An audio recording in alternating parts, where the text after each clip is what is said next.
Disclaimer: the views and opinions expressed in the podcast are those of the guest and do not necessarily reflect the official policy or position of this channel. Information provided is for educational and informational purposes only. কোন মুখ্যমন্ত্রীকে এইভাবে ফাঁসির দাবিতে রাস্তায় নামতে দেখিনি কখনো। এইখানেই কিন্তু সেই গোড়াতেই কিন্তু প্রশ্ন তুলে দিয়েছে। তিনি বলেছেন যে না, আমার মনে হচ্ছে না যে ও দোষী। ট্রাকে করে লোক এসছে, পুলিশ জানতে পারেনি। ওখান থেকে তো কেউ গুলি চালাতে পারতো, গুলি চালায়নি, বোম মারেনি। এটা খুব সৌভাগ্য।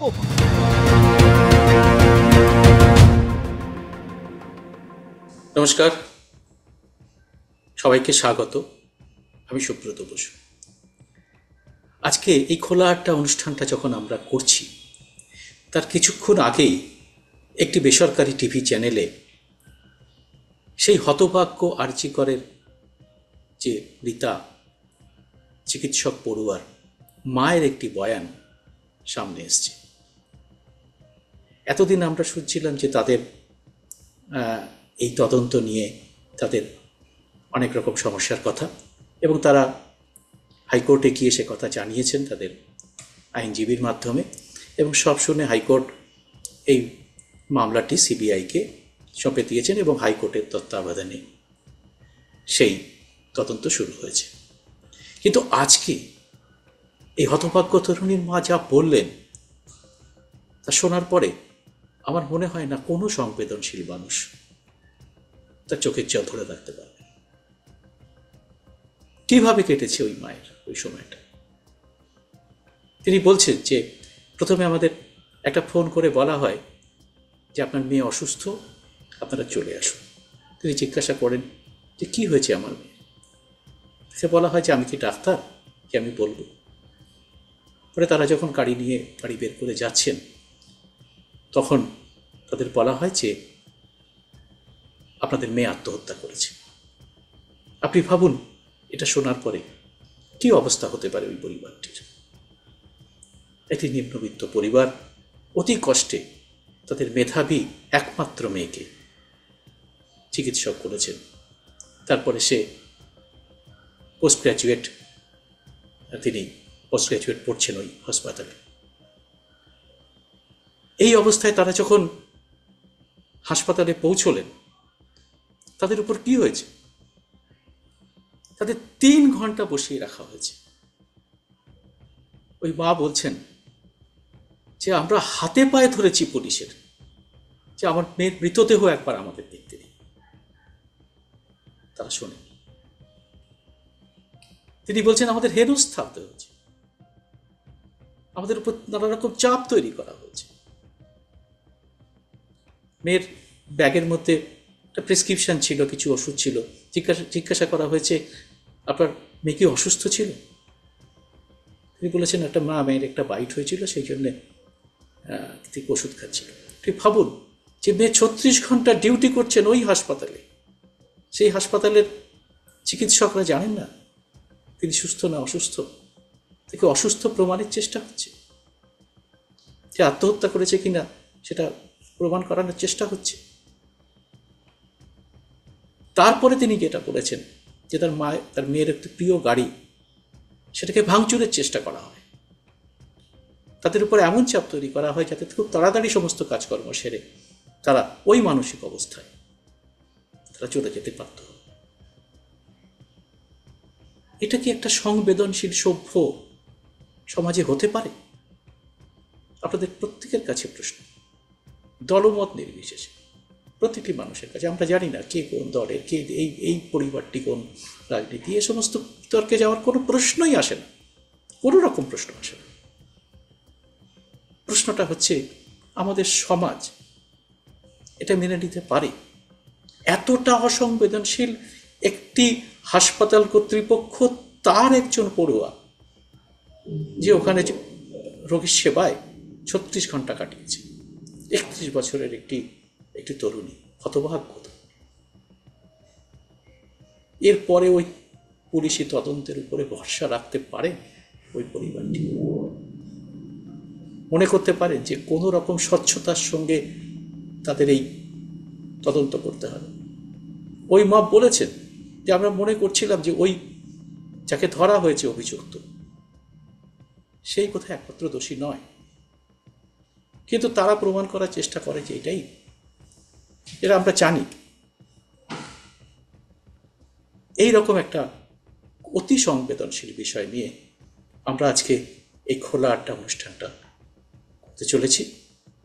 আজকে আমাদের সঙ্গে এই খোলা আড্ডা অনুষ্ঠানের অতিথি আমার প্রাক্তন সহকর্মী আনন্দবাজার প্রসূন আচার্য, প্রবীণ সাংবাদিক এবং রাজনৈতিক বিশ্লেষক। প্রসূন, তোমাকে প্রথমেই জিজ্ঞাসা করব যে এই যে ঘটনাটা, ওর মায়ের যে বক্তব্যটা আমরা শুনলাম, যে একটি বেসরকারি টিভি চ্যানেলে তিনি বলেছেন, এইটা তো পুরো বিষয়টাকে একটা অন্য মাত্রা দিল। তো এইটা তোমার কি মনে হচ্ছে, এই বক্তব্যের প্রেক্ষিতে তোমার কি মনে হচ্ছে আজকে? দেখো, এত সংবেদনশীল ঘটনা, আমরা পুলিশের দাবি বারবার পুলিশ কমিশনার বিনীত গোয়েলের কথা শুনছিলাম, এবং আজকে আমি ধর্মতলায় এই প্রথম চিফ মিনিস্টার মমতা ব্যানার্জি পুরো বক্তৃতাটা শুনেছি। তিনি যেভাবে ব্যাখ্যা করেছিলেন বা বলেছিলেন, আমি মুখ্যমন্ত্রী যে স্বরাষ্ট্রমন্ত্রী তার প্রতি বিশ্বাস রেখেই বলছি, তাদের যে বক্তব্য যে সম্পূর্ণ সহযোগিতা করা হয়েছে, আমরা প্রথম থেকে তাদেরকে হেনস্থা করা হয়, সব রকম সহযোগিতা হয়েছে ইত্যাদি, এই মায়ের বক্তব্যের সাথে কিন্তু তাদের বক্তব্য মিলছে না। এই বক্তব্যের অমিল থেকেই কিন্তু নানা প্রশ্নের উৎপত্তি হয়, এবং পুলিশ ভার্সন একরকম হয়, সাধারণ মানুষের ভার্সন আর এক রকম হয়। সিবিআই তদন্ত হলে যে দোষীরা শাস্তি পাবেন এরকমের কোনো নিশ্চয়তা নেই, কারণ অনেক তদন্তেই অনেক ডিলেড হয়। এখনো রেজওয়ানুর কেস চলছে, এখনো তাপসী মালিকের ঘটনা পুরো পরিষ্কার হয়। কিন্তু সাধারণ মানুষের মধ্যে বহু প্রশ্নের উদ্রেক করে, বিশেষত অভিভাবকদের মনের মধ্যে, যাদের ছেলে মেয়ে আছে, যারা হারালেন তারা তো অবিশ্বাসের জায়গাতে চলেই গেলেন, আর যারা শুনছেন প্রতিনিয়ত, যারা বিশ্বাস করছেন না শেষ পর্যন্ত পুলিশের উপর আমরা আস্থা রাখতে চাই বা পারি, যারা মনে করছেন যে আমরা মুখ্যমন্ত্রীর উপর আস্থা রাখতে চাই বা পারি, কিন্তু ভিকটিম যিনি, তার মার কাছ থেকে যদি অন্যরকম বয়ান শোনা যায়, তখন সাধারণ মানুষের বিশ্বাসযোগ্যতায় ভয়ঙ্কর ভাবে ধাক্কা লাগে, যেটা সরকারের প্রতি কার্যত অনাস্থারই প্রমাণ।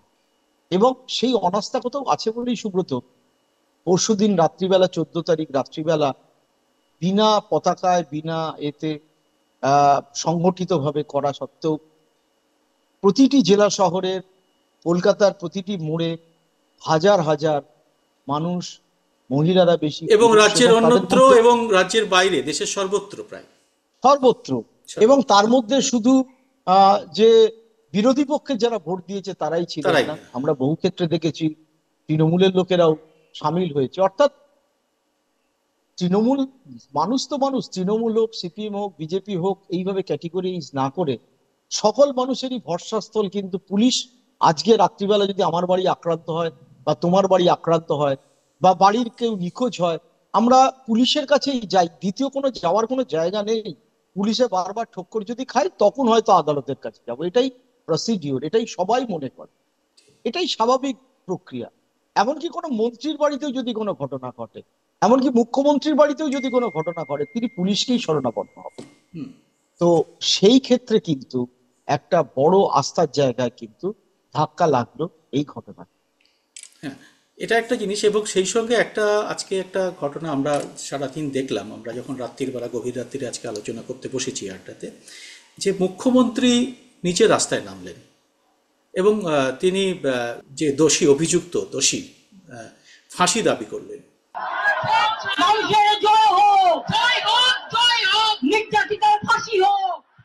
তো এই ব্যাপারটা আরো বেশি প্রশ্নের মুখে, একটা ধোঁয়াশার মধ্যে ধোঁয়াশা তৈরি করলো, যে মুখ্যমন্ত্রীর উপরই তো আমরা সমস্ত দায়িত্ব দিয়েছি, তিনি তো বিপুল ভোটে জিতে এসে আমাদের সবার মুখ্যমন্ত্রী, তিনি তো সবার নিরাপত্তা নিশ্চিত করবেন, তিনি তো সমস্ত মানুষের ভরসা তো তিনি কার উপর, তিনি কিসের দাবিতে রাস্তায় আজকে মিছিল করছেন? তিনি তো প্রশাসনিক সংস্কারটুকু করে ফেলতে পারতেন এই সময়টুকুর মধ্যে, যদি কোথাও তার মনে হয় তাকে যে কোনো গাফিলতি হয়েছে। দেখো, আমার মনে হয়েছে যে সিবিআই কে এইভাবে তদন্ত দেওয়া, এবং কোর্টে যারা সওয়াল করেছিল, পরিচিত আইনজীবীর মুখ, তার মধ্যে বিজেপি আছে, সিপিএম আছে, তারা যেভাবে সওয়াল করেছিলেন, সেই সওয়ালের প্রেক্ষাপটেই রাজ্য সরকারেরও সওয়াল ছিল। হুম। তো আলটিমেটলি আমাদের কলকাতা হাইকোর্টের চিফ জাস্টিস তিনি সিবিআই কে দিয়েছেন। এইটা মন থেকে অনেকেই মানতে পারে, রাজনৈতিকভাবে মনে হয়েছে কোথাও আমরা ধাক্কা খেলাম। দ্বিতীয় কথা, মমতা ব্যানার্জি রাস্তায় নেমেছিলেন তার কারণ কোথাও একটা বিশ্বাসযোগ্যতা, পুলিশের ওপর বিশ্বাসযোগ্যতা, সরকারের উপর বিশ্বাসযোগ্যতায় যে ধাক্কা লেগেছিল সেই জায়গাটায় রিপেয়ার করেছে এবং তিনি নিজেই জাস্টিসের দাবি তুলে আসামির ফাঁসি দাবি করছেন। সাধারণত আমি একটা কথা বলতে চাই, কোনো মুখ্যমন্ত্রীকে এইভাবে ফাঁসির দাবিতে রাস্তায় নামতে কোনো কাউকে দেখিনি কখনো। কারণ তিনি তো বিচার প্রক্রিয়ার মধ্যে থাকবেন, কে দোষী কে নির্দোষ এবং ক্যাপিটাল পানিশমেন্ট হবে কি হবে না, এটা সম্পূর্ণভাবে আদালতের, রাজ্য সরকার যদি সেটা মনে করে রাজ্য সরকার সেটা কোর্টেই প্রডিউস করবে, কোর্টেই বলবে যে আমরা সর্বোচ্চ শাস্তি চাই। আমাদের দেশে সর্বোচ্চ শাস্তি যাবজ্জীবন, একেবারে রেয়ার টু দ্য রেয়ার হচ্ছে ফাঁসি, রেয়ার অফ দ্য রেয়ারেস্ট। হ্যাঁ, রেয়ার অফ দ্য রেয়ারেস্ট যেটাকে বলা। তো পৃথিবীর বহু দেশে ক্যাপিটাল পানিশমেন্ট উঠে গেছে, সেই ক্ষেত্রে তড়িঘড়ি ফাঁসির দাবিতে যেভাবে জনতাকে একটা এর মধ্যে ঠেলে দেওয়া হচ্ছে, যে উত্তেজিত করে, যে অপরাধী যেন ধরা পড়লো, ফাঁসি হলো, তার সমস্ত সমাধান হয়ে গেল, এটা কিন্তু সঠিক বিচার প্রক্রিয়াকে কিন্তু কিছুটা বাধা দেবে বলে আমার মনে হয়। এখনো বিচার প্রক্রিয়াই সেভাবে শুরু হয়। এবং আজকে হতভাগ্য সেই মেয়েটির মা কিন্তু এই যে তদন্তের যে ফলে যে গ্রেপ্তার হয়েছে, যে একমাত্র যে দোষী বলে যাকে বলা হচ্ছে, সেইখানেই কিন্তু সেই গোড়াতেই কিন্তু প্রশ্ন তুলে দিয়েছে। তিনি বলেছেন যে না, আমার মনে হচ্ছে না যে ও দোষী, এখানেই প্রশ্ন তুলে দিয়েছে। এখন ওর মা হয়তো এটা সেন্টিমেন্টের দিক থেকে বলেছেন, ওর মাও জানে না, পুলিশও জানে না, আমিও জানি না, তুমিও জানে না। এখন এইটা এমন একটা জটিল এবং সূক্ষ্ম তদন্ত প্রক্রিয়া যে এই রেপ অ্যান্ড মার্ডার এটা প্রমাণ করা কঠিন ব্যাপার, এটা তদন্ত আরো জটিল ব্যাপার। তড়িঘড়ি আগেই এ দোষী ও দোষী এইভাবে তো বলা উচিত না। যারা ধরা পড়বেন, যারা অ্যাকিউজড, তাদের মধ্যে অনেকেই আরজিকর এর অধ্যক্ষর দিকে আঙুল তুলছেন যে তার অনেক গাফিলতি আছে। গাফিলতি তো একটা বড় গাফিলতি আমার মনে হয়েছে, যেখানে প্লেস অফ অকারেন্স সেই অংশটাকে পুরো সিল করে দেওয়া, ফুটপ্রিন্টের জন্য, হাতের ছাপের জন্য। সেইখানে অবলীলাক্রমে টিভি ক্যামেরাম্যান ঢুকেছে, সাংবাদিক ঢুকেছে, আরো লোক ঢুকেছে, হাসপাতালের লোক ঢুকেছে, সেগুলো তো সব চলে গিয়েছে। মানে প্রাথমিকভাবে প্রিন্টের যে হদিশ কি করে পাবে আমি জানি না, হয়তো তারা বলছে তারা সংগ্রহ করেছে, করতেই পারে, কিন্তু এটা খুব সূক্ষ্ম বিচার প্রক্রিয়া। এবং একটা কথা ঠিক, এই ফাঁসি এত সহজে বা এনকাউন্টার করে মেরে দেওয়া, যেটা অভিষেক ব্যানার্জি বলেছেন, বিষয়টা কিন্তু তা না। আমি যাকে অ্যাকিউজ করব তার পক্ষে বলার সুযোগ থাকবে। এবং আজকে তৃণমূল নেত্রী একটি সংবাদ মাধ্যমের রিপোর্টের ভিত্তিতে উল্লেখ করে বলেছেন যে ধনঞ্জয়কে যখন ফাঁসি দেওয়া হয়েছিল হেতাল পারেক খুনের ঘটনায়, আমাদের মনে আছে যে একটি কাগজে রিপোর্টিং করছে যে পুলিশ ভয় দেখিয়ে সাক্ষ্য আদায় করেছিল, এবং সেখানে তখন তৎকালীন মুখ্যমন্ত্রী বুদ্ধদেব ভট্টাচার্যের স্ত্রী মীরা ভট্টাচার্য ফাঁসির দাবি তুলেছিলেন। আমি সবিনয়ে এই কথা বলতে চাই যে সেইখানে আজকে তৃণমূলের যিনি মুখপাত্র এবং এক প্রাক্তন সাংসদ, সাংবাদিকও বটে, তার উপস্থিতিতে, এবং তিনি মীরা ভট্টাচার্যকে ডেকে এনেছিলেন ফাঁসির দাবিতে একটি সভা করেছিলেন। আমি ব্যক্তিগতভাবে কনভেনার হিসেবে কয়েকজন সাংবাদিক, তোমার মনে থাকবে আমাদের মিলন দত্ত ছিল, জয়ন্ত চৌধুরী ছিল, অলোক ব্যানার্জি ছিল, প্রসেনজিৎ ভুক্তি ছিল, এদেরকে নিয়ে একটি পাল্টা সভা, যেটা capital punishment is not the last word. আমরা সকলেই চাই, তুমিও চাইবে, আমিও চাইবো, শুভবুদ্ধি সম্পন্ন সবাই চাইবে প্রকৃত দোষী যেন ধরা পড়ে, সর্বোচ্চ শাস্তি যেন তার পায়, এবং সেটা প্রকৃত বিচারের মধ্যে দিয়ে। আজকে এই কথাটা এই কারণে বললাম যে তড়িঘড়ি যদি আজকে যে ধরা পড়েছে অ্যাকিউজ, সে কিনা আমি জানি না, আমি তার নাম এখানে নিতে চাইছি না, সিভিক ভলেন্টিয়ার, তাকে তড়িঘড়ি বলা হলো এই অপরাধী এবং ফাঁসি দিয়ে দেওয়া হলো, তার দুদিন বাদে জানা গেল এ অভিযুক্ত নয়।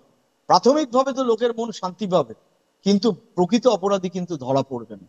সুতরাং বিচার প্রক্রিয়া হোক সঠিকভাবে, তড়িঘড়ি করে নয়।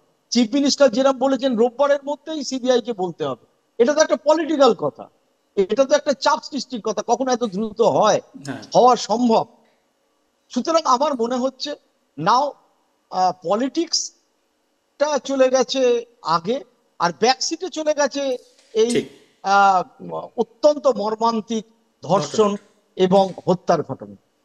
এবং আজকে যে আরো বেশি একটা আলোচনা জোরদার হয়েছে সেটা হচ্ছে যে এই 14ই আগস্ট মাঝরাতের পরে, মানে 15ই আগস্ট ভোর রাতে যখন সমস্ত কলকাতার মেয়েরা রাস্তায় নেমে পড়েছে, তারা বিক্ষোভ জানাচ্ছে, প্রতিবাদ জানাচ্ছে, সেই সময় আরজি করে যে দুঃখজনক ঘটনাটি হলো, একটা নৈরাজ্য, একটা তাণ্ডব। এখন সেখানে ডাক্তার, নার্স, তাদের প্রাণ বিপন্ন হলো, পুলিশরা পালাতে শুরু করলো, এবং সেই ঘটনাটার দায় কার, এই নিয়ে একটা পলিটিক্যাল চাপানুতর। এই ঘটনাটা পুলিশের চোখের সামনে হলো, পুলিশের ব্যর্থতা কতটা সেটা নিয়ে আমরা আলোচনা করতে পারি, কিন্তু তার মধ্যে পলিটিক্স নিয়ে আজকে মুখ্যমন্ত্রী বললেন যে তিনি পতাকা দেখেছেন, পতাকা দেখে চিনেছেন যে একদল বিজেপি ছিল যারা জাতীয় পতাকা নিয়েছিল, আর একদল ডিওয়াইএফআই ছিল যারা তাদের পতাকা নিয়েছিল। সেদিন থেকে গোটা রাজ্য জুড়ে ছাত্র, যুব, মহিলা, আমি আরো বলছি স্পেসিফিক, এসএফআই, ডিওয়াইএফআই, অ্যাডভা, বৃহত্তর ক্ষেত্রে এসএফআই, ডিওয়াইএফআই, অ্যাডভার সাথে সাধারণ সংবেদনশীল প্রতিবাদী সাধারণ মানুষও রাস্তায় নেমেছিল। পতাকা তো থাকতেই পারে, লড়াই আন্দোলনে পতাকা থাকবে না? নিশ্চিত থাকবে। তা শুধু পতাকা দিয়েই কি এরকম চিনে ফেলা যাবে? যে আমরা এই বিতর্কের মধ্যে একটুখানি তুমি যদি বলো এই বিষয়টি। চিফ মিনিস্টারের এই অভিযোগটা একেবারে অসত্য আমি বলছি না, কিন্তু ভাঙচুর কারা করেছে সেখানে তৃণমূলের লোক ধরা পড়ছে, তারা ছিল কি কারা ছিল, it is part of the investigation. আমার প্রশ্ন হচ্ছে যে কলকাতা পুলিশ এত দেরিতে, মানে ঘটনার প্রায় 18 ঘন্টা বাদে এটা বুঝতে পারলো যে ওখানে জমায়েত হয়েছে, কি হয়েছে, complete failure of the police commissioner Vineet Goel, যিনি সব ব্যাপারে সংবাদ মাধ্যমকে দায়ী করে দিচ্ছেন, ইউটিউবারদের দায়ী করে দিচ্ছেন যে আপনাদের ইনস্টিগেশনে হচ্ছে। তাদের কাছে এই ভিডিও কারা আছে না আছে তাদের ছবি দিতে হচ্ছে, এদের চিহ্নিত করুন। পুলিশের কাছে ইনফরমেশন নেই, পুলিশ তাদের দেশে ট্রেস করতে পারছে না। পুলিশ কি এতটাই জনবিচ্ছিন্ন হয়ে গেছে যে অপরাধীকে চিহ্নিত করতে পারছে না? দেখা যাচ্ছে, যাদের দেখা যাচ্ছে তাদের যদি চিহ্নিত করতে না পারে, তাহলে অদেখা ধর্ষক, অদেখা খুনিকে কি করে চিহ্নিত করবে? এই প্রশ্নটা কিন্তু এইখানে আমাদের কাছে সব থেকে বড় প্রশ্ন যে এখানে কে তৃণমূল, কে ডিওয়াইএফ, কে বিজেপি, তার চেয়েও বড় প্রশ্ন হাসপাতালের মধ্যে যারা সেদিনকে গেছিলেন, যেটা আজকে চিফ মিনিস্টারও বলেছেন, তারা প্রমাণ লোপাটের জন্য গেছিলেন। হ্যাঁ, এবং তারা যে ব্যাপক ভাঙচুর করেছেন তাতে হাসপাতালটা প্রায় কার্যত একটা ধ্বংসস্তূপে পরিণত হয়েছে, যেখানে এখন পরিষেবা দেওয়াই মুশকিল। তো তাদের রাজনৈতিক পরিচয় এটা একটাই, সেটা হচ্ছে তারা গুন্ডা, সে যে দলেরই হোক। আমার মনে হয় কোনো এ নিয়ে কোনো সংশয় নেই। আমরা সে দল খুঁজতে গিয়ে আমাদের তার চেয়ে বড় কথা আমাদের এটা দাবি করা উচিত যে এই মানুষগুলো যাতে আর কোনোদিন না করতে পারে এরকম একটা ন্যাক্কারজনক কাজ। আমাদের সেটা এদেরকেও কিন্তু যারা এটা করেছে, যারা ওই রাত্রিবেলা গ্রেট ক্যাশ করে ঢুকে হাসপাতাল হুলিগানিজম, ভাঙুক আর নাই ভাঙুক করেছে, অত রুগীকে সন্তুষ্ট করেছে, নার্স ডাক্তাররা ভয়ে পালিয়েছে, পুলিশ পালিয়েছে, তাদেরও কিন্তু গ্রেপ্তার করে বিচার করে প্রপার শাস্তি। এবং সেটা আজকে কলকাতা হাইকোর্ট যে ভাষায় আজকে পুলিশ কমিশনারকে তারা বলেছে, তারপরে তো আমার মনে হয় এত বড় অপমান একটা পুলিশ কমিশনারের মতো একটি শ্রদ্ধেয় তার পদের, এটা সত্যি খুব দুঃখজনক ঘটনা। এবং তারপরে যে কাণ্ডটা হলো যে এখনো পর্যন্ত পুলিশ প্রায় তাদের সমস্ত সবাইকে চিহ্নিতই করতে পারেনি, তাদের ধরতে পারেনি। সাধারণ মানুষের কাছ থেকে ফিডব্যাক চা হচ্ছে, তাহলে আমাদের করের টাকায় এই পুলিশ পুষে লাভ কি? যারা যদি শুধু ঘরের টাকায় না, তারা জনসংযোগ বাড়াতে পাড়ায় পাড়ায় ক্লাবে ফুটবলের আয়োজন, তারা জনসংযোগ করতে রক্তদান শিবিরে যায়, তারা জনসংযোগ করতে কাউন্সিলরদের সমস্ত অনুষ্ঠানে যায়, তাদের জনসংযোগের বাইরে তাদের গোয়েন্দা বিভাগ আছে, পুলিশের আমরা যাদের গোদা বাংলায় খোঁচর বলি, পুলিশ তাদেরকেও পয়সা দিয়ে ইনফরমার পোষে। তাহলে তো এই সাধারণ কেসই যদি মোকাবিলা না করতে পারে তাহলে আরো বড় কোনো ঘটনা তো ঘটতেই পারে। এবং হাইকোর্ট যেটা বলেছে, ওরা ঢিল মারছে, আপনারা পাল্টা ঢিল মারছেন। দেখো, তো আমাদের সাংবাদিকতা জীবনে প্রসূন, তুমি অনেক বড় বড় ঘটনার সম্মুখীন হয়েছো, আমিও হয়েছি। যেখানে পুলিশকে আমরা দেখেছি খুব দক্ষ পুলিশ অফিসাররা কি করে পরিস্থিতি সামলাচ্ছেন। তাতে তাদের গুলি চালাতে হয়নি, সবসময় ট্রিগার হ্যাপি হতে হয়নি। কলকাতা পুলিশের কাছে অনেক কিছু আছে, অনেক রকম ইয়ে আছে, রবার বুলেট আছে, জলকামান আছে, সেসব ছেড়েই দিলাম। কিন্তু শুধু লাঠি হাতে পরিস্থিতি সামলাতে আমরা কিন্তু অনেকবার দেখেছি। হ্যাঁ, আমাদের ইয়েতে রজপাল সিংকে দেখেছি, রজপাল সিং বিখ্যাত। কি করে হ্যাঁ, বরানগর ইলেকশনে আমরা দেখেছি। ওইখানে ইন্টারেস্টিং ঘটনা হচ্ছে, যখন আমাকে সেই সাংবাদিকের সাথে আজকে আমি যোগাযোগ করছি, যিনি নিশ্চয়ই সাংবাদিক, তিনি বলছেন কালকে পুলিশ যখন প্রথম টিয়ার গ্যাসিং করেছে, টিয়ার গ্যাসটা ফাটেইনি, দুটো টিয়ার গ্যাস, তারপরে একটা টিয়ার গ্যাস নাকি ওই স্পটেই ফেটে গেছে পুলিশের ওপরে, ফলে পুলিশের একটা হতচ্ছাড়া অবস্থা। এবং তখন হাস্যকর অবস্থা কলকাতা পুলিশের। আমরা গাড়ি উল্টে দিয়েছে, চিত্র সাংবাদিককে বলেছে যে তুমি আমার গাড়িটা একটু সোজা করে দেবে, সে বলছে যে আমি নিজেকে বাঁচাবো, ছবি তুলবো না, সার্জেন্টের আমার কোনো নেই, সার্জেন্টের গাড়ি ঠিক করব, সেইটা কোনো মতে করলাম। তো দেখছি যে তখন তারা পুলিশ ওই ইট ছুটতে শুরু করেছে। বলে তখন আমি ওই রাত্রিবেলা নিজেকে বাঁচানোর তাগিদে ওখান থেকে পালানোর চেষ্টা করছি। এবং আমার ওই উত্তর 24 পরগনার স্থানীয় চ্যানেলটি ভিডিওগুলো দেখেও যে সাংবাদিক কভার করেছে, সে তো নিজেই মনে হলো আত্মরক্ষার্থে ব্যস্ত হয়ে পড়লো যখন ক্যাশ করে লোকজন ঢুকে গেল। খুব আনফরচুনেট থিং। মানে ট্রাকে করে লোক এসছে, পুলিশ জানতে পারেনি, বা জানার পরেও আমাদের পুলিশ কমিশনার অবশ্যই বলেছেন আমাদের কাছে ইনফরমেশন ছিল তার। হ্যাঁ, তো তারপরেও কোনো ব্যবস্থা নেওয়া যায়নি। এবং কার্যত একটা হাসপাতালে 40 মিনিট ধরে কিছু দুষ্কৃতী তাণ্ডব চালালো, ভাঙচুর করলো, সেখানকার মানুষের জীবন বিপন্ন হয়ে পড়লো, পুলিশের জীবন বিপন্ন। কে সুরক্ষা দেবে এই রাজ্যের মেয়েদের? পুলিশ যেখানে নিজে নেই। সত্যি কথা বলতে কি, আমরা পশ্চিমবঙ্গের এই অবস্থা শহরের মধ্যে দেখিনি। গ্রামে অনেক ক্ষেত্রে থানা আক্রমণ হয়েছে, হসপিটাল আক্রমণ হয়েছে, পুলিশ প্রোটেকশন হয়নি, ভাঙচুর হয়েছে। কিন্তু শহরের মধ্যে এমনকি 92 দাঙ্গার পরেও কিন্তু এরকম কোনো হসপিটাল ভাঙচুর করার ঘটনা দেখিনি। হসপিটালের মধ্যে ঢুকে গেল, যে প্রমাণ লোপাট করতে চাইছে কি চাইছে না, হাজার হাজার উন্মত্ত জনতা। এই নয় যে 5-7 জন হুলিগান ঢুকলো, তারা একটা কিছু স্পোরাডিক করে দিয়ে চলে গেল, তা না। দেখে মনে হচ্ছিল যে একটা মব এবং তার পেছনে একটা সংগঠিত বাহিনী রয়েছে এবং পরিকল্পনা রয়েছে, একটা ডিজাইন রয়েছে।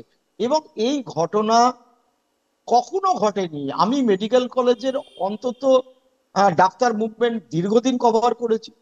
যখন আমি ছাত্র ছিলাম স্কটিশ চার্চ কলেজে, তখন মেডিকেল কলেজের ডাক্তারদের, জুনিয়র ডাক্তার মুভমেন্টের পাশে গিয়ে দাঁড়িয়েছি, তারা কর্মবিরতি করেছে, পুলিশ লাঠিচার্জ করেছে, আমরা ছিলাম, দেখেছি। কিন্তু তা সত্ত্বেও কখনো এই অবস্থা দেখিনি।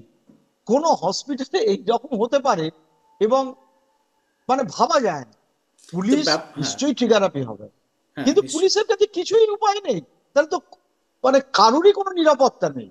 আজকে এই যে বলছি চ্যানেলে, আজকে যদি আমার বাড়ি কেউ আক্রমণ করে, তো আমি কাকে ফোন করব? পুলিশকেই না করব। সে যদি বলে আমি কি করব, তাহলে তো বুঝতে হবে দেশে আইন কানুন বলে কিছু নেই। আসলে সরকারকে মানুষ রাখে কেন? সরকারের কাজ দুটো, যেটা আগে রাজারা করতো, জান মালের রক্ষা করা। জান মানে প্রাণ, আর মাল মানে সম্পত্তি। সেইটার জন্য আগে রাজারা কর নিত, এখন সরকার করে নাই। জান মালের রক্ষা। এবার জান এবং মাল কোনোটাই যদি রক্ষা করতে না পারি, তাহলে তো পুলিশের কোনো দরকার নেই, যেটা বাংলাদেশে হয়েছে, আমরা সম্প্রতি ছবিতেই দেখতে পাচ্ছি। ঠিক একই ব্যাপার, খুব আনফরচুনেট। ঠিক একটা দুঃখজনক ঘটনা, একটা মৃত্যু, এবং নৃশংসভাবে সেটা ব্যাকসিট চলে গেল, কিন্তু সেটা ব্যাকসিটে চলে গেল। এবং এখন প্রশ্নটা দাঁড়িয়ে গেল যে যারা এসছে তারা ডিওয়াইএফ না রাম না বাম। হ্যাঁ, এইটা যেন কম্বলের আমরা লোম বাঁচতে শুরু করলাম। হ্যাঁ, এবং সেলিম প্রেস কনফারেন্স করছেন, ডিওয়াইএফ প্রেস কনফারেন্স করছে, মমতা ব্যানার্জি পাবলিকলি দাঁড়িয়ে বাম আমলে কি কি হয়েছে, বিজেপি কি কি করেছে বলছেন, সুকান্ত মজুমদার রাস্তায় পড়ে বলছেন এটা কি হয়েছে। তার মধ্যে তার সঙ্গে যারা আছেন তারা অনেক আবার তৃণমূলের আমলের অনেক ঘটনার সাক্ষী। একটা অদ্ভুত পরিস্থিতি। মানুষ এটা দেখতে চায় না, কর্মসূচি ডিক্লেয়ার করছে, মানুষ চায় না, মানুষ এটা দেখতে চায় না। গরিব মানুষ, সুব্রত তুমিও জানো, তুমিও দীর্ঘদিন করেছো, একটা হসপিটালে আরজিকর আসে উত্তর 24 পরগনা, দক্ষিণ 24 পরগনা, একটা বিস্তীর্ণ প্রত্যন্ত অঞ্চলে, হয়তো একটা নাকছাবি, একটা হাতের চুড়ি, পাড়ায় স্থানীয় স্যাকরার দোকানে বন্ধক দিয়ে 3000-2000 টাকা নিয়ে চিকিৎসা করতে আছে, তার ওটাই সম্বল। ঠিক। কারা এরা? আমরা কোথায় বাস করছি? আনফরচুনেট, মানে আমি বলবো যে ঘটনা প্রবাহ যেদিকে যাচ্ছে খুব বেদনাদায়ক, খুব বেদনাদায়ক। এককালে আমরা একের পর এক এইরকম ঘটনা জঙ্গলমহলে দেখতাম, কোনো আইন কানুন নেই, প্রশাসন নেই, থানা ঢুকে জ্বালিয়ে দিচ্ছে, সেটা দেখেছি। সেটা এখন এখন কলকাতা শহরে আমাদের গর্বের শহর, আমরা সর্বের শহরে দেখছি, এটা খুব আনফরচুনেট। ওখান থেকে তো কেউ গুলি চালাতে পারতো, গুলি চালায়নি, বোম মারেনি, এটা খুব সৌভাগ্যবান। আমি ওখানে কিছু ডাক্তার এবং চিকিৎসক কর্মীদের কথা শুনছিলাম, তারা সেদিনকে যেভাবে রোগীদের আঁকলে রেখেছিল, তারা নিজেদের প্রাণের ইয়ে রেখে, মানে প্রায় বাজি রেখে, হ্যাঁ, নার্সরা, তারা যে কোনো সময় তাদের জীবন চলে যেতে পারত, এবং তাদের কাছে ওই ডিউটি করা এখন আতঙ্কের। না, আরজি করের ওই ইমার্জেন্সিটা আমি কিছুদিন আগেও আরজি করে গেছিলাম। আরজি করের ওই ইমার্জেন্সিটা মেন রাস্তা থেকে দৌড়ে 30 সেকেন্ড লাগে, ফলে ওটা এমন নয় যে দৌড়ে অনেকখানি যেতে হবে। যখন আরজি আগে তো গেট সারাদিন খোলাই থাকতো, যে খুশি ঢুকতো বেরোতো, এখন তো অনেক সিকিউরিটি হয়েছে। এবং আমি কদিন আগে একটা ব্যাপারে একজনকে দেখতে গিয়ে, এবং একবার ওইখানেই কাছেই আপনার ব্লাড ব্যাংক আছে, তাকে 4 বার জবাবদিহি করতে হয়, পাস দেখাতে হয়। তো সেই ক্ষেত্রে যদি এইরকম অবস্থা হয়, জানি না, মানে শুধু দায় ঝেড়ে ফেলাই যদি কাজ হয়, তাহলে আমরা ট্যাক্সের টাকায় এই লোক পোষার দরকারটা কি? এটা হচ্ছে একটা সাধারণ মানুষের প্রশ্ন, এটা তোমারও প্রশ্ন, আমার প্রশ্ন, সবারই প্রশ্ন। হ্যাঁ, এবং এটা দায়িত্ব নিতে হবে, কাউকে না কাউকে দায়িত্ব নিতে হবে, হ্যাঁ, অবশ্যই দায়িত্ব নিতে হবে, নাহলে জনগণের কাছে একটা খুব খুব খুব বাজে বার্তা এটা, যে এখানে এ রাজ্যে একটা জঙ্গলের রাজত্ব তৈরি হতে চলেছে। দেখো, হসপিটালে তো শুধুমাত্র রুগীরা থাকে না, অনেক বড় বড় আসামি চিকিৎসা হয়, জেলখানা থেকে আসা বন্দীদের চিকিৎসা হয়, ডাকাতির গুলি লেগেছে তাদের চিকিৎসা হয়। আমি নিজে দেখেছি, নকশালপন্থী আজিজুল হক একসময় বন্দী থাকতেন, ঘরের বাইরে পুলিশ ছিল, আমি এই অবস্থায় দেখা করতাম আজিজুলদার, তখন প্রায় অনেক সময় বেড়ি পড়িয়ে বাঁধার মতো এনআরএস হসপিটালে ছিলেন, তখন তিনি মুক্তি পাননি, পরে মুক্তি পেলেন।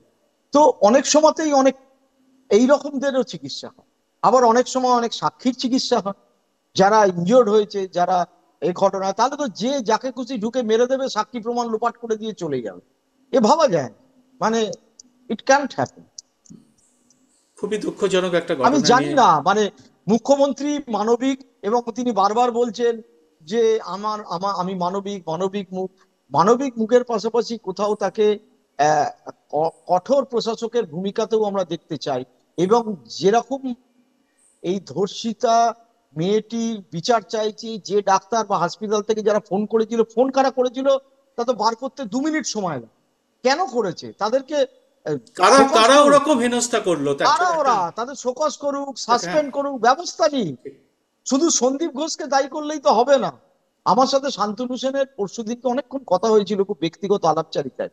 উনি বলছিলেন যে আমি দিনের পর দিন দেখেছি, এখন আরজিকরের অবস্থা ভাবতে পারবেন না কি অবস্থা। তৃণমূলের সাংসদ ছিলেন এবং তিনি মুখ্যমন্ত্রী ঘনিষ্ঠ, তিনি অভিষেক ব্যানার্জির ঘনিষ্ঠ। তিনি যদি অভিযোগ করেন, তাহলে গোটা ব্যাপারটা নিয়েই কিন্তু একটা বড় প্রশ্নচিহ্ন দাঁড়িয়ে গিয়েছে। এই প্রশ্নের উত্তর আমরা মুখ্যমন্ত্রীর কাছেই চাইবো, কারণ তিনি এখনো পর্যন্ত রাজ্যের বৃহৎ সংখ্যক মানুষের ভোট পেয়ে জিতেছেন এবং জনপ্রিয়তম নেতা। সুতরাং যত দ্রুত তিনি উত্তর দিতে পারবেন, তত মানুষের ক্ষোভ কমবে, না হলে এই ক্ষোভের রাজ ক্রমেই দাবানলের মতো ছড়িয়ে পড়বে এবং দিক দিক করে জ্বলতেই থাকবে।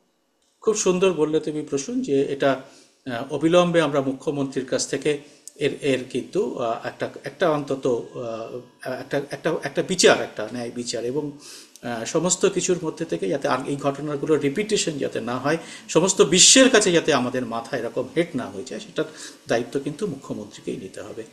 এবং মমতা ব্যানার্জি, এবং একটাই কথা, মমতা ব্যানার্জি যেভাবে বলছে রবিবারের মধ্যে সিবিআই কে করতে হবে, এটা তো একটা পলিটিক্যাল চাপ, এটা মানে তো সিবিআই যাকে আমরা সেটাই আমরা মুখ্যমন্ত্রীকে এখন একটু পলিটিক্সের ঊর্ধ্বে চলে যাওয়া, এবং একজন মুখ্যমন্ত্রী উচিত।